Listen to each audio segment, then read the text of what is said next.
So anyway, Heck yeah.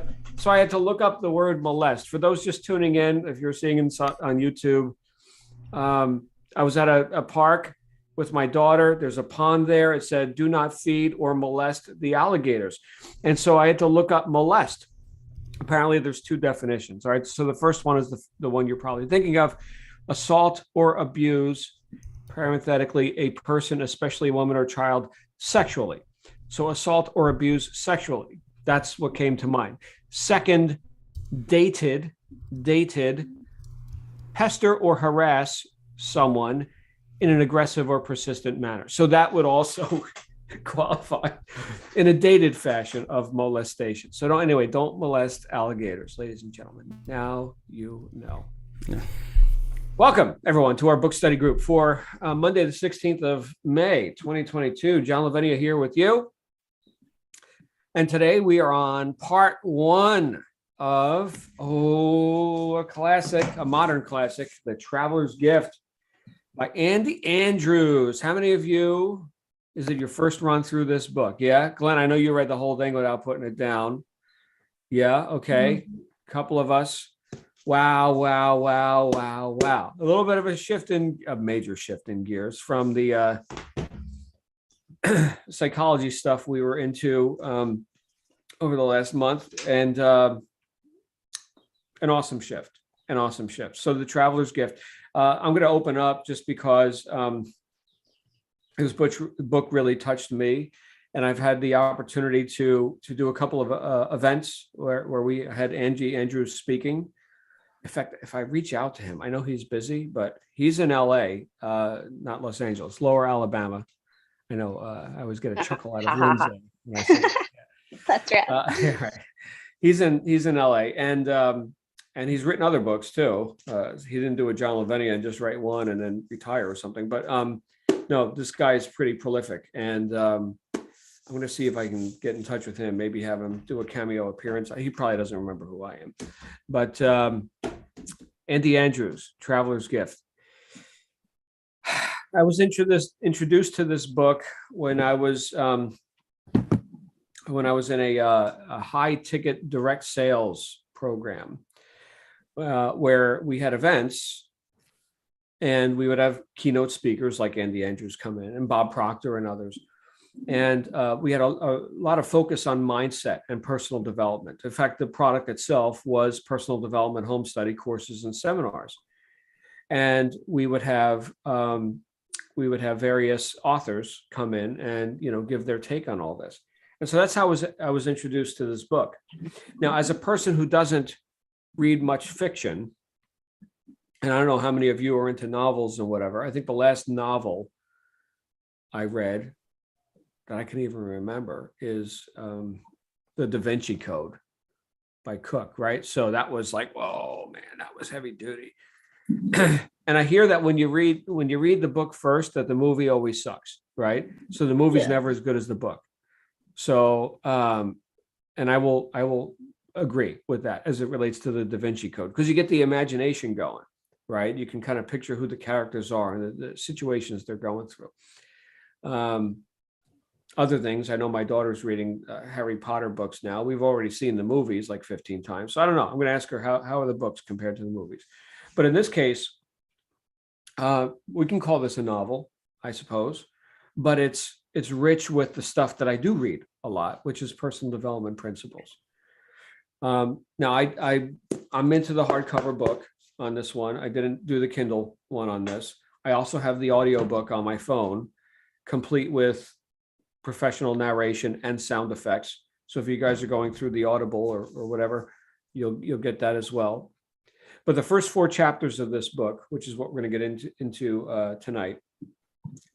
Stuart, no me molest us. Okay. I'm sorry, I'm just seeing the chat. I can't think, talk, and read chats at the same time. So no molesting alligators, Stuart. But David Ponder, our protagonist in the book, David Ponder, he was doing good, right? He had his corporate job. He was doing the right things, taking care of his family. Good, principled man, from what I can see. reading about this, sounds very reasonable, good, principled, ethical, conservative guy. And then the whole thing came apart, right? Here he was in the corporate world. And despite their best efforts, take over by a conglomerate, all you guys are out of work now. Get the hell out. Within 15 minutes, the security guard was there. Sorry, Mr. Ponder. Do you need help to the door? Here's the box to put your shit. Get out. And I could imagine, right? Because I'm not seeing the movie, I'm imagining in the book, right? I'm imagining the turmoil, and he's probably, 6-figure income, gone. Okay. Now his wife with a daughter, right? She's a homemaker, which is another respectable profession. It's called mom, right? There's a lot involved in that. But the daughter's sick. She needs a tonsillectomy. I related to this. Oh my goodness. Did you guys know? And this isn't about me, but I'll just let you know, I had my tonsils out at 8 years old. So I was sick like every other week. I was sick all the time. The abusive conditions I grew up in, I'm sure, aggravated that. Okay. But tonsils were out at 8 years old. And here's this guy, he doesn't have $1,000 and their credit cards are maxed. And he's driving down the street. Hopefully you guys read this for yourself. Andy Andrews' writing style, I think, is very accessible. You can really get into the emotion of it. But this guy is like crying as he's driving his car faster and faster, hits the ice. Bam, there's the tree, right? And you get the sound effects too in the audiobook. So don't listen to it while you're driving. Otherwise you'll freak out. And I did that the first time I heard it. Because anyway. But and the next thing you know, he shows up at the first visit. So we're going to cover the first 2 visits tonight. But his first visit, he shows up. He didn't die apparently, but in a dream world where he gets to meet, in this case, 7, because this is the 7 decisions that determine personal success. But he gets the instruction from his first unexpected mentor, Harry Truman. And then his second, which we'll cover tonight as well. So I'm just going to go ahead and, as is tradition, I'm more interested in what you guys got out of this. I've read this book several times, especially for the people who are going through it for the first time. I'd love to hear your impressions on this. Can you relate to Ponder? Have you experienced desperation like this before, or that whole what's it all worth? What's my purpose? I fail at everything, right? What's the use, right? So just that depression, that apathy, and then obviously once we get into the lessons, hopefully you can see how those are usable as well. Who would like to talk? Missy, thank you for being first as always. Missy and Bob, thank you. I love this book. Bob Yeah. had to read it 20 years ago when he came to his job that he's at. And I relate on many levels. And I don't know if I should say this about myself. I, at one point in my life, put my foot down on the accelerator. Let me just put it that way. And so I related to that. I don't even know if I ever told you that, Bo. Yes, you did. I did. Okay. Yes. So, yes, I've been desperate. And I think it's so well written. It's so compelling. And everything, it's in simple but beautiful terms. Every perfect mindset thing that we have to know. And first, he's very rattled by Harry Truman. He doesn't, wait a minute, what are you talking about? I did the right thing, like you said, he did. But yeah, you worked all the way till the end, past. He should have not stayed there like that. He was trying to save the company. That reminds me a little bit of me. I could just see me doing that. I could save this company. Right. He didn't make the right decision. He needed to think of himself and his family and go look for another job. And so he wasn't quite getting it. And what? I think you rather missed the point. Okay. Okay. The point, what was the principle that Harry The Truman? buck stops here. Okay. And so effectively he was saying, stop whining. Quit your bitching. Well, he said, why me? Yeah. Why me? And, Why me? Why and me? you said you made these decisions and now you're saying you're a victim of circumstance. Granted, you can't foresee the outcomes of each decision that you make. Some are going to be profitable, some are going to end up in losses, but stop blaming circumstances. And so that's really what Truman was saying, was that you make your and of course at the time where he's visiting Truman has just been made aware of the atomic bomb. He has just come to his decision, but he doesn't know. Ponder knows. And by the way, Ponder, that's a very interesting name. I'm sure that our good friend from New Mexico, yes, grasped that, and as did the estimable Mr. Henderson, that it is, ponder means to think and to think deeply. And so he's going to be given many things to ponder as he goes through these 7 principles. So, it's essentially, Truman would have said it in probably a more blunt, direct, and profane manner. But he's saying, man up, all right? Own your decisions, own your life, all right? Because if you don't own your life, if you don't own your past, you're not going to own your present or your future. Amen. Amen. Responsibility. If you're the victim, well, then you're not cause, you're effect. You lose. You can't win. But he didn't know that. He didn't know that. That's why you needed a mentor. He needs someone. Right. I love this part. And I've said this in passing in some sessions that we've done, where you can't always make the right decisions, but you can make them right. So I got that from Andy Andrews. It says here, when faced, and this is part of the first scroll or whatever, but the buck stops here. When faced with the opportunity to make a decision, I will make one. I understand that God did not put in me the ability to always make right decisions. He did, however, put in me the ability to make a decision and then make it right. The rise and fall of my emotional tide will not deter me from my course. When I make a decision, I will stand behind it. Wow. Okay, so, and I've heard this from one of my mentors, and this is very Napoleon Hill. Okay, there's a whole chapter on decision in Think and Grow Rich. But what this guy said to me was, people don't fail because they make the wrong decision. They fail because they change their minds. They unmake their decisions. So like Napoleon Hill said, successful people form the habit of making decisions promptly and changing their minds slowly, if ever. Unsuccessful people take a long time to make a decision, if they ever make one, and they change their minds quickly and often. It's so black and white. So how does that relate to personal responsibility? What Bob was just talking about, and Missy was just talking about, the buck stops here. I am cause. I don't blame. That doesn't mean I sit here and and just go into a state of agreement with everything. But if I don't own this, then I'm powerless. Where's my agency? Right? It's talking about agency here. That's a word that's come up over the last couple of weeks. Wow. Who else? Glenn?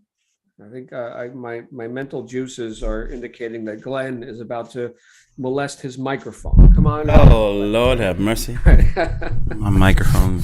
Me and my microphone. As you know, John, I think I mentioned, I don't think I actually stated the hard statistics.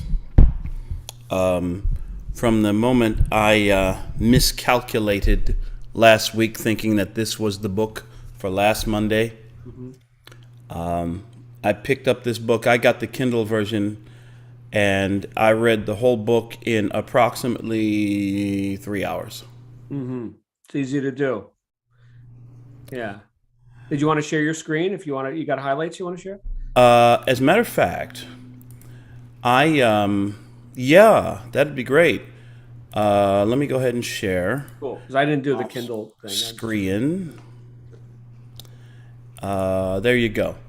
There's several places. To me, the Harry Truman chapter, the first chapter, was all about, yes, the buck stops here. I accept responsibility for my past. I control my thoughts.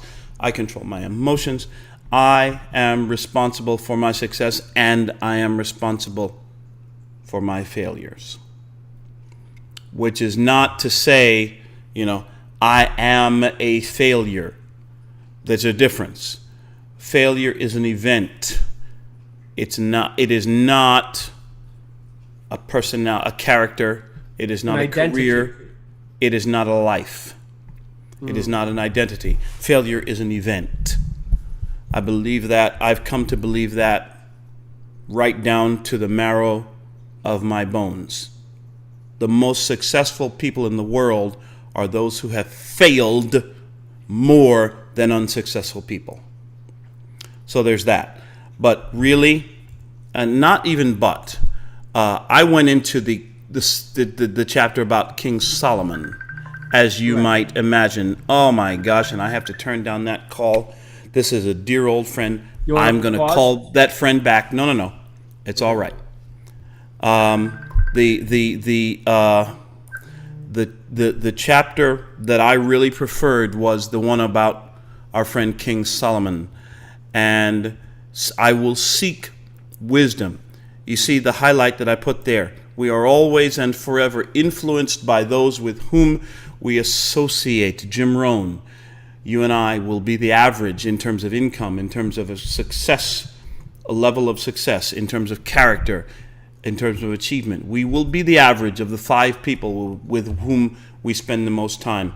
And I am always and forever grateful for the fact that one of the people with whom I spend the most time, either personally or virtual, is my friend John Lavenia, because I look up to John in every possible way as a model of achievement, of persistence, of hard work, of character, of success. Thank you, John. So there's that. The big one for me, anytime you tolerate mediocrity in your choice of companions, you become more comfortable with mediocrity. Did I mention that this book spent 3 full hours punching me right in the face? When I read that from His Majesty King Solomon, I had to take a good, long, hard look at the people with whom I'm spending my time, with whom I have been spending my time.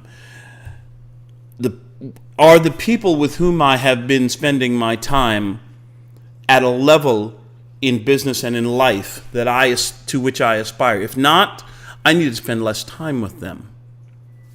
And for many of us, this is a very, very difficult decision, because friends that we've had for years, decades, maybe all our lives, yeah, we get along great. The thing is, where am I going in my life? And are the people with whom I've been spending a lot of my years aspiring to or heading to the same place? If not, then I need to take a good, hard look. If you look in the right-hand column there, only a fool, I'm just going to go ahead and highlight it right now, if that's all right with y'all. Yeah. Only a fool refuses the counsel of wise men. That was one that got my attention. Even the greatest leaders, and we could go and call by name. I don't want to get into the political situation or anything like that.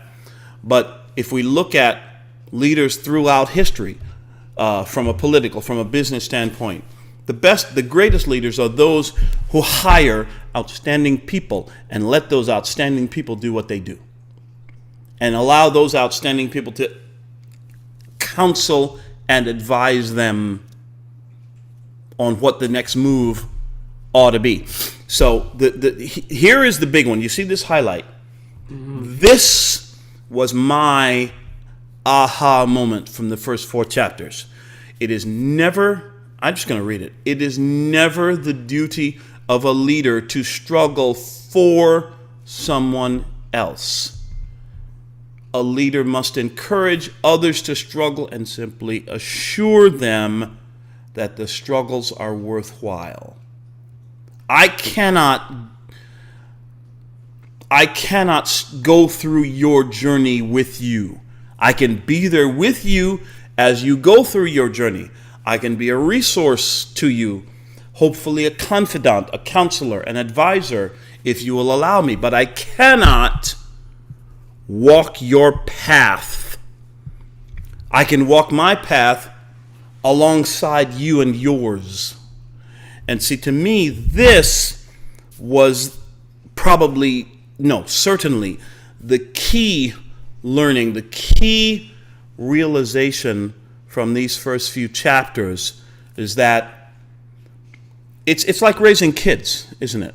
Bob, Missy, you know something about this, and many of us who have raised children. John, you're raising a beautiful daughter. We have got, as parents, we must allow our kids to make their own mistakes. Yeah, we step in if there's physical danger, harm to them, okay. But kids have to make their own. Proteges have to go through their own process, make their own mistakes.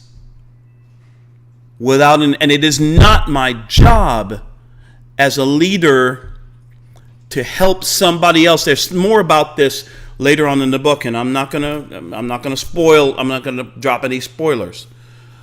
But as I'm working with someone in a business or in a venture or in whatever it is, I can't lift the weight for you. Does this make sense? I cannot lift the weight for you. I can show you how to lift the weight. I can tell you a story or two about how I used to lift, or a buddy of mine used to lift the weight a while ago. At some point, you've got to put your behind on the bench and lift the weight yourself. And if you fail, okay, I'm there to spot you, but I cannot, in good conscience, remove from you the responsibility to lift the weight yourself, to go through the struggle yourself, to succeed, to fail, to stop, to start, to stumble yourself, because that is how you build your own mental and emotional strength. So for me, this chapter here with King Solomon was one of the major takeaways in this book. I can guide you, I can counsel you if you will allow me, I will help you if you allow me, but I cannot do your work for you.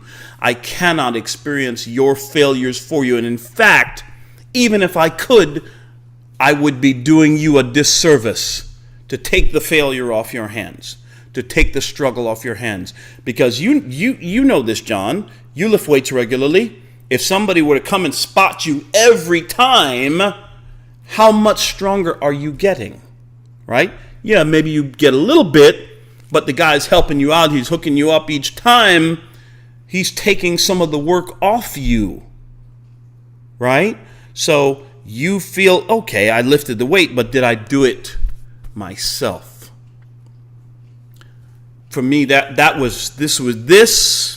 highlight right here was huge. I'm just going to read it again, if you don't mind. It is never the duty of a leader to struggle for someone else. A leader must encourage others to struggle and assure them, bro, I come up to you and I meet you at the event, or I meet you at the meeting, and it's like, yeah, I smell it. What do I smell? I smell the smoke of battle on you, brother. Oh, I thought you were going to say I crapped my pants or something. I can smell the smoke of battle on you, brother. Yes, hell yeah. Keep fighting. Keep battling. You will win. How do I know you'll win? Because you refuse to quit. Babe Ruth. It's very hard to defeat someone who refuses to quit. So, battle, brother. I'm here with you. Fight your battle. Fight your struggle. As long as you refuse to quit, you cannot lose. And I'm here with you. The struggle is worthwhile. Back to you, John. Wow. Thank you, Glenn. Whoever else wants to speak next unmutes their microphone. I'm just going to read you the definition of wisdom. Noun, the quality of having experience, knowledge, and good judgment, the quality of being wise. The soundness of an action or decision with regard to the application of experience, knowledge, and good judgment. So wisdom only comes through action. the saying knowledge is power. I get where people are going with that, but no, applied knowledge. Wisdom. There's where the answer comes. Wisdom. So we're seeking wisdom. That's what Solomon in this book said. It's obviously in the end just made up the dialogue, but based on the fact that Solomon surrounded himself with many counselors who were wiser, in other words, more experienced, more interested, more knowledgeable than he was in this or that area of expertise. There it is. And to abide or tolerate, what did he say? Slothfulness or the lazy man, right? Means that you've gotten reasonable, to use other words, right? I'm okay, you're okay. Dorothea Brand, Wake Up and Live, tacit consent. I won't hold you to account for your mediocrity as long as you don't hold me to account for it. And we could all be on the slow boat to nowhere together. And it's social, man. It's cool. Agreement. Yeah, agreement. Oh, what do you think, Stuart? I think Glenn's a powerhouse, man. And, Yeah. Well, this book rattled him, knowledge plus experience is wisdom, right? One of the 4 Stoic virtues, and arguably the most important, because without wisdom, all the others fall by the wayside. It's funny, you mentioned not really reading novels, right? And so, yeah, as I was reading this, I was kind of sluggishly going through the first chapter and 3/4, and then I hit the part where you get to the buck stops here and all that, and then all of a sudden I'm like, oh man, I love this, right? And so for me, like, the things that I highlighted were pretty much everything from the nonfiction parts of it, right? Where he talks about the buck stops here, and then he talks about seek wisdom. So all that stuff to me is just absolute gold. I listened to a 2-hour plus talk by Mr. Andrews on YouTube, and worth checking out. So Google it. But yeah, he's a great speaker. Really fun, really engaging.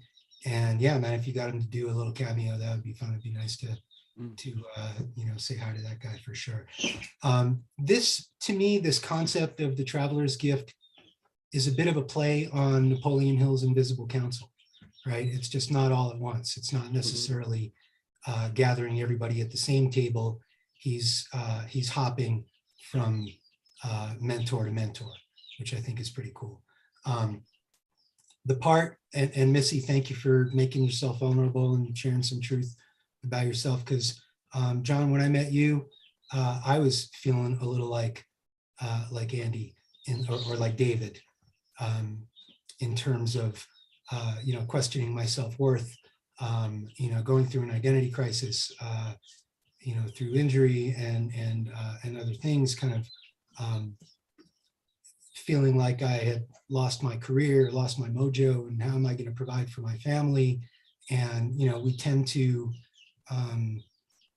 value ourselves, by our ability to provide and generate income and all these kinds of things. And so, yeah, I definitely had some dark moments to work through.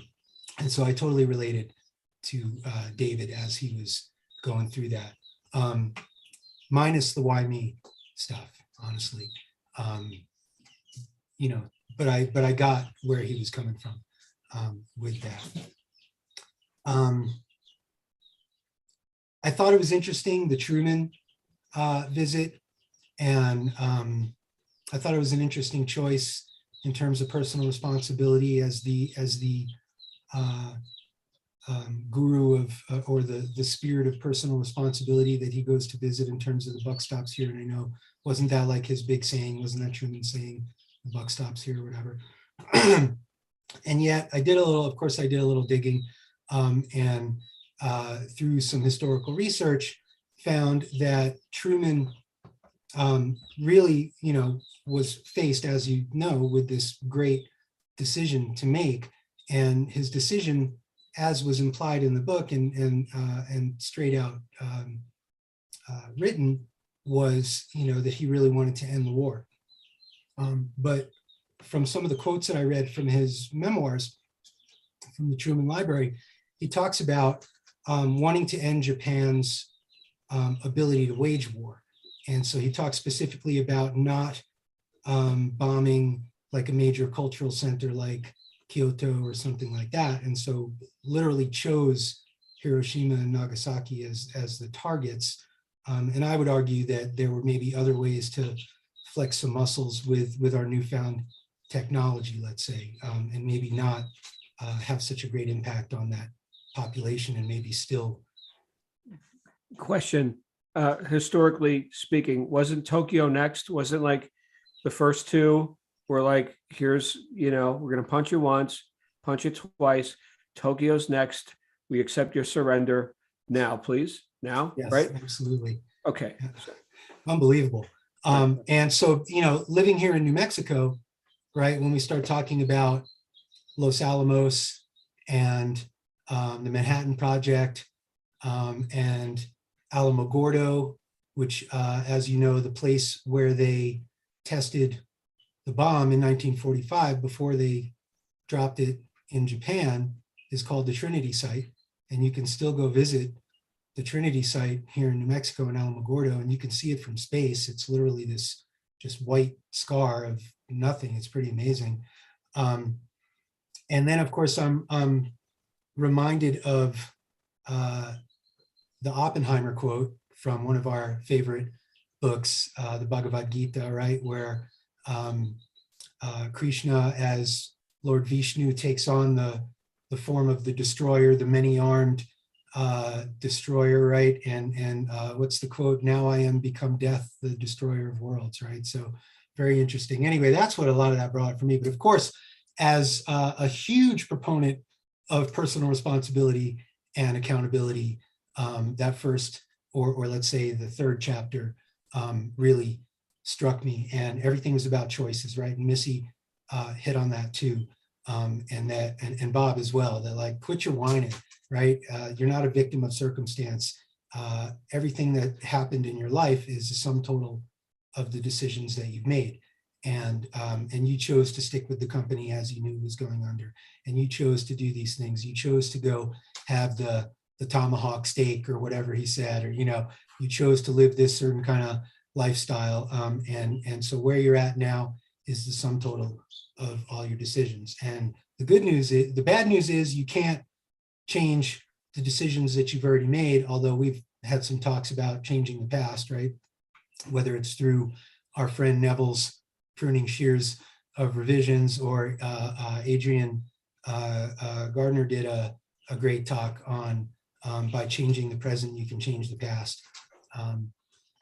But, he said that's the bad news. But the good news is that every decision you make from here on in defines who you're going to be in the future, right? And so I really appreciated that. Of course, the law of averages and the whole, like, you're the sum total of, or you're the average of, the people that you hang out with. And being a parent of now young adult and adult children, I still absolutely remember the talks of, who you hanging out with and what are you doing? And, the decisions, and you may not think about it, but, the people that you hang out with today is the person that you're going to become tomorrow, right? And I'm still telling my 30-year-old to pull his pants up, right? And so that's kind of the deal there.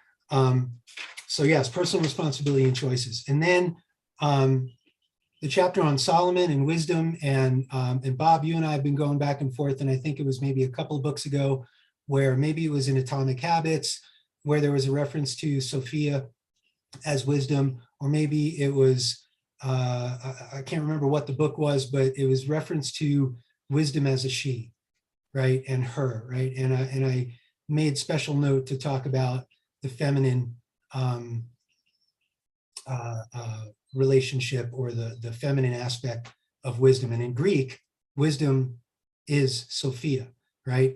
And so what I thought was interesting is this whole thing about Solomon singing this ode to Sophia, or this ode to wisdom as her, as she, And, growing up in the Judaic tradition and having, a bit of an understanding of Old Testament scripture, and I'm reading this and I'm like, this, to me, this is not the voice of Solomon. And as cool as it is that he's referencing Sophia or wisdom as a she, I'm like, this sounds a little more like Hellenistic Gnosticism, if you would, right? And so I looked into it, and a lot of the references that Solomon makes in this chapter as she is coming from this first century Judaic, Hellenistic, Greek deuterocanonical book called the Wisdom of Solomon, which I believe is included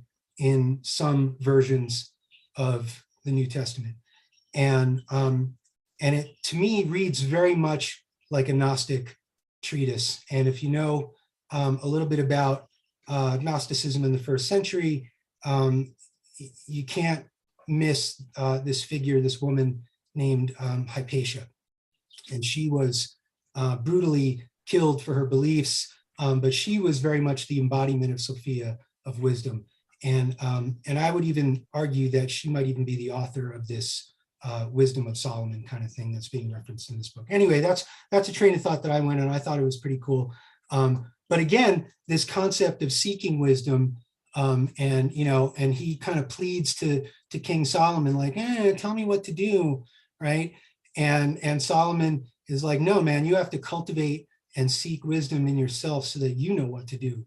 And kind of like what Glenn was saying, that, it's the job of a leader or of a guru or of a spiritual teacher is not to do the work for you, but to help you along that path so that you are using your muscles, right? You're exercising your mental muscles or your wisdom muscles, so that when the challenges come, that you're not looking to other people and somebody else to tell you what to do, that you automatically have that direct connection, whether it's to source or infinite intelligence or to your internal GPS or your internal navigation, so that you don't, that it's automatic, right? And that just comes from cultivating wisdom and seeking wisdom. So yeah, man, I thought this was really great. And like I said, I kind of had a little hard time with the story part of it, but once we started getting into like the quantum leaping to the invisible council, I'm like on board, man. I'm loving it. Awesome I'd stuff. like to follow up on what Stuart was saying with respect to wisdom. And Stuart, I do remember we had this exchange, I think you're right, with Atomic Habits. In Latin, the word for wisdom is sapientia. And we get the name of our species, Homo sapiens, from that. And I guess sapientia from the Latin derives from the Latin verb to taste. Therefore, you must experience. You can't become wise going into a cave and contemplating your navel. All right, that's not how enlightenment comes. You have to have some sort of experience. The man who retreats into the cave typically has had a life, and he reflects on what has occurred. And he is essentially sorting things out, breaking things down, reassembling them. And that is how he arrives at his wisdom. So you must have experience. And Solomon's command, seek wisdom, is the same as get experience. Go out and experience life, do things, dare to fail. Solomon has been one of my favorite characters from my boyhood. And the first account we have of him is as his father David lay dying, God appears to him and says, I will give you whatsoever you ask. And Solomon asked for wisdom, famously. And God was pleased at his response, his reply, because he could have asked for a long life. He could have asked for glory. He could have asked for riches untold. But he sought for wisdom. He said, I'm a young man. I have no experience. Please, endow me with wisdom. Well, because he asked for wisdom, not only did he get wisdom, he got riches untold. He got glory. He got fame. And closing the loop with what Glenn was mentioning earlier, the tragedy of Solomon lay in the fact that he chose in his later days not to surround himself with wise counselors. His tragedy, his downfall, and his displeasing God came from his introduction of false worship into the temple, because he was being led astray by his many wives and his concubines whom he wanted to please. He chose to please them rather than to continue to please God. And God punished him, not so much him, but his successor, Rehoboam, by splitting the kingdom of Israel into the kingdom of Israel and Judah, succeeding generations. And the glory of Israel was never, ever realized after that. So there's much to Solomon. And I believe that Andy Andrews captured his essence when he put in Solomon's mouth as the command, seek wisdom. Solomon sought wisdom, and while he sought wisdom, he was prosperous. Wow. So his downfall was trying to please his wife? That was... All 300 wives and all. I heard a joke. Why did Solomon have 100 wives? Because he was hoping one of them would be in a good mood someday. So, Bob, have you ever read Stephen K. Scott, any of his works? The Richest Man Who Ever Lived, Mentored by a Millionaire, all that? No? Oh, my goodness. Yeah, this guy's a heavy-duty Solomon disciple, and he's written multiple books on the teachings of Solomon. Maybe we can put one into our reading list. The Richest Man Who Ever Lived, I've read that one, and Mentored by a Millionaire is the other one that comes to mind. I really enjoyed them. So, What was his name again, please, John? Stephen K. Scott. Let me see if I can grab one real quick. While I'm doing that, who else wants to talk?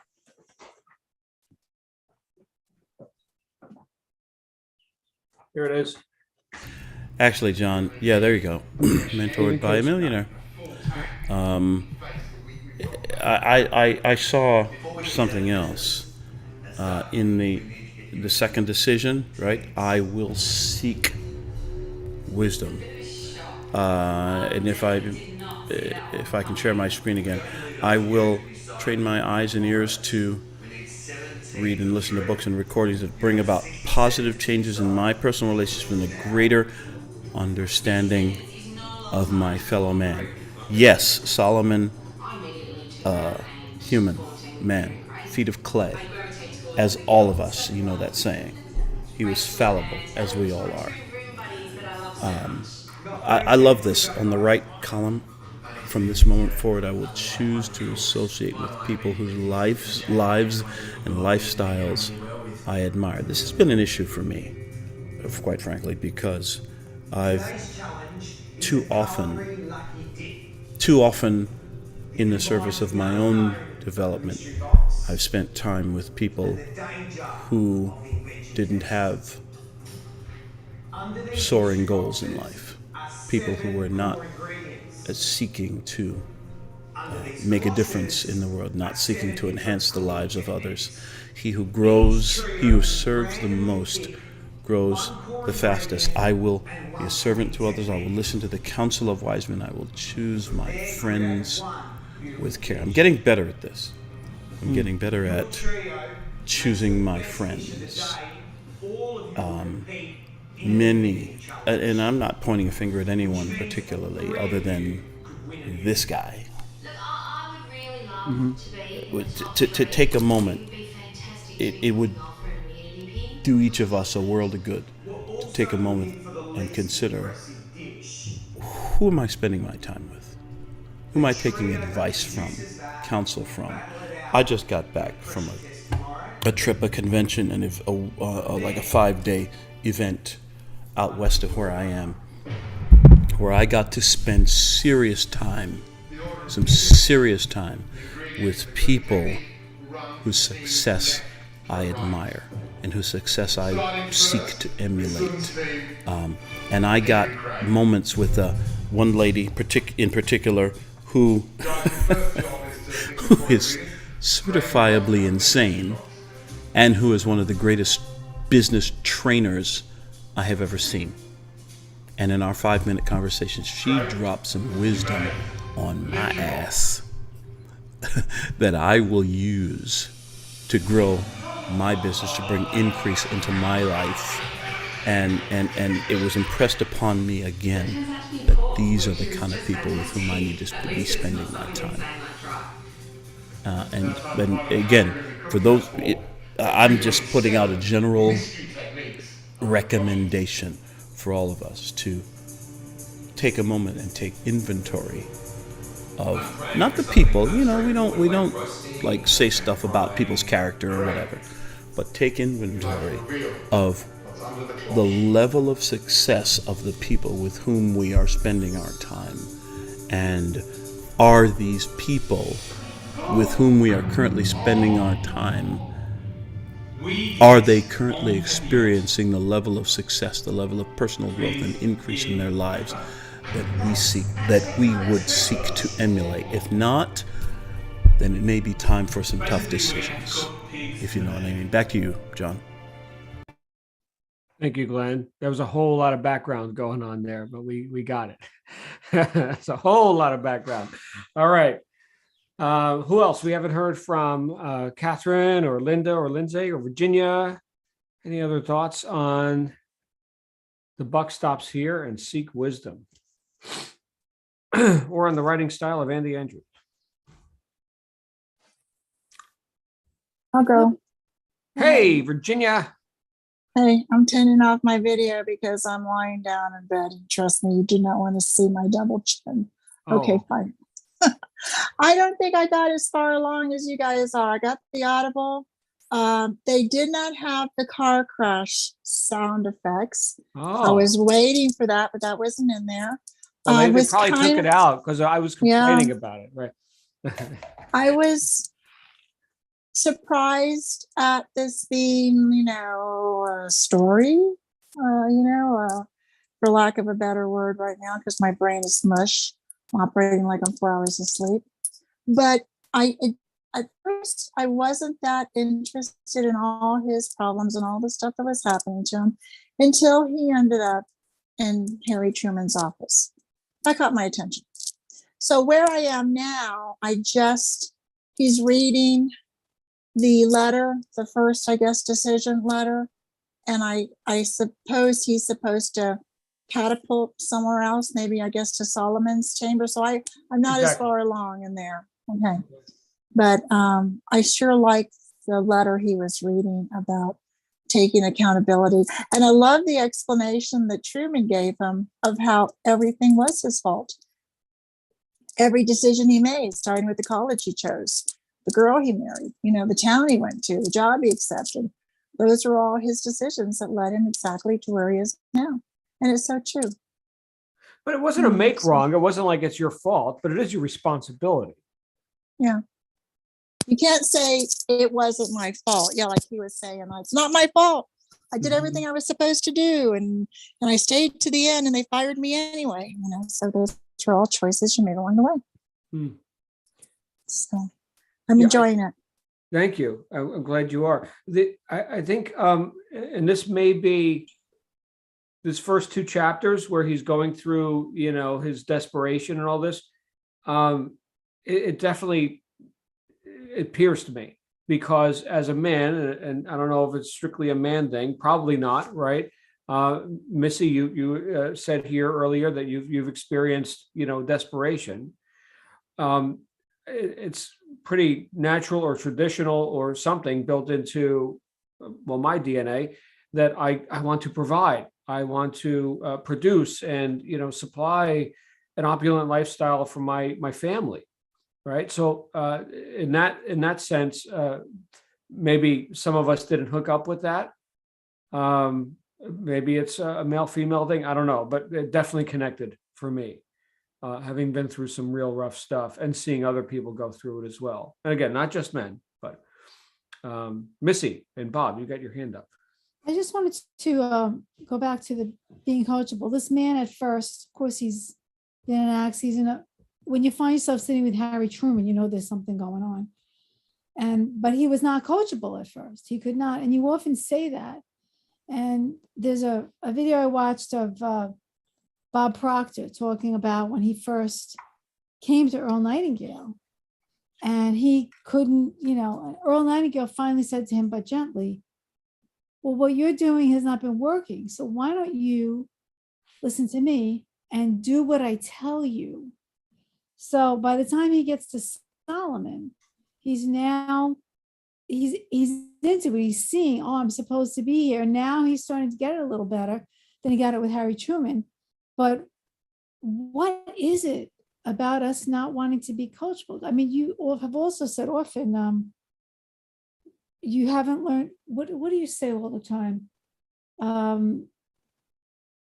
What you knew wasn't enough, or like when you reached a certain point, I can't think of how you said it now. I think I know what you're referring to, is the cognition that my best thinking got me this far, but not further. Right. And it's hard to imagine Bob Proctor having this problem, but it's a universal, ageless problem. And, it's embarrassing to say, but it's not embarrassing. It's just a fact of life that somebody born in 1958 is taking till now to learn to become coachable.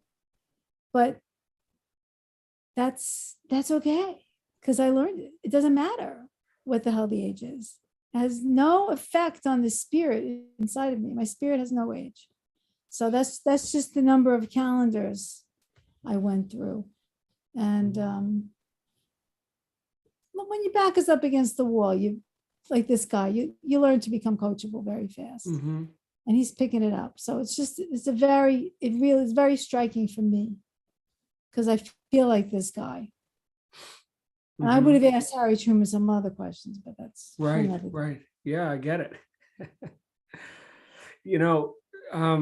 And this is more along the sales training lines, but if you got someone who wants to assert their rightness to you, a great question to ask to give them perspective, or to reclaim the frame, to break their frame. How's that working out for you? Yeah, that just shattered their frame, right? So, because now we have to look.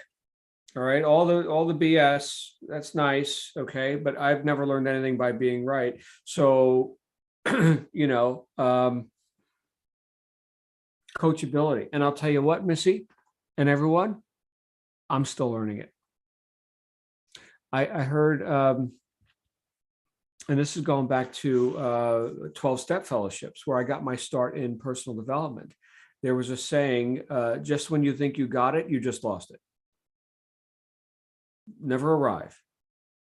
Right? Well, John, I have heard you say, and I apologize for the background noise, John, I have heard you say that the two words that will stunt someone's mental, intellectual, and professional growth more than any other two words are, I know. Yeah, I know. Dangerous. So if I think I already know, then I've already closed my mind to new learning. There you go.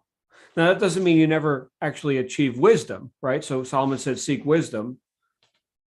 Cool. Okay. And get it, demonstrate it. That's cool.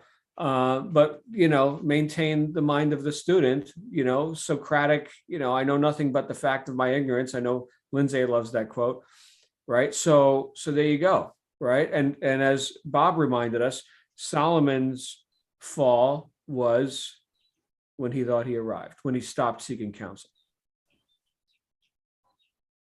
Stuart? So, and maybe this is where Glenn was headed last week when we were discussing Thomas Jefferson and Pursuit of Happiness, right? Because seeking wisdom, right? I mean, wisdom is an ideal. There's degrees, right? And so you can be a wise person, and there's always going to be somebody that's more wise, right? But is there like the epitome of wise where then you can be no wiser? And so to me, that kind of works with happiness too. Seek happiness, right? And you can be happy.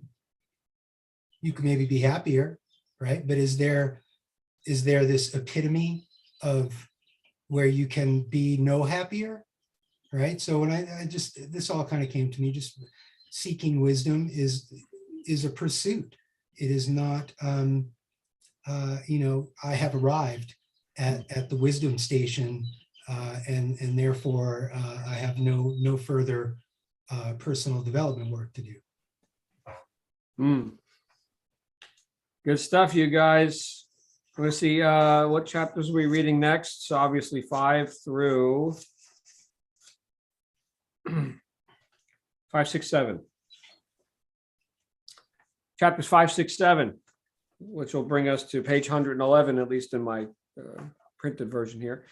So, because we got through about 50 pages based on the size of, obviously on Kindle, page numbers don't mean anything, but read through chapter 7, and then we'll get back here next week and see what other travels we've gone on with Mr. Ponder. Anybody else? I have a question. Yes. What's the title for chapter 5? Uh, The title of the chapter is 5. Because I 5. can't find chapters in my Audible book. Okay, so chapter 4 ends with I will seek wisdom. I will seek wisdom. It's about wisdom. Okay. And then chapter 5 starts with I will seek wisdom, the last words. Okay. This time David was ready in anticipation for the dizziness, right? So Okay. he's going on his journey to different realms of, the dream world or whatever. So, all right, good. Thank you, guys. We'll see you back here next time. Love you. Thank you for going on this journey with me and with David Ponder and Andy Andrews and Lindsay.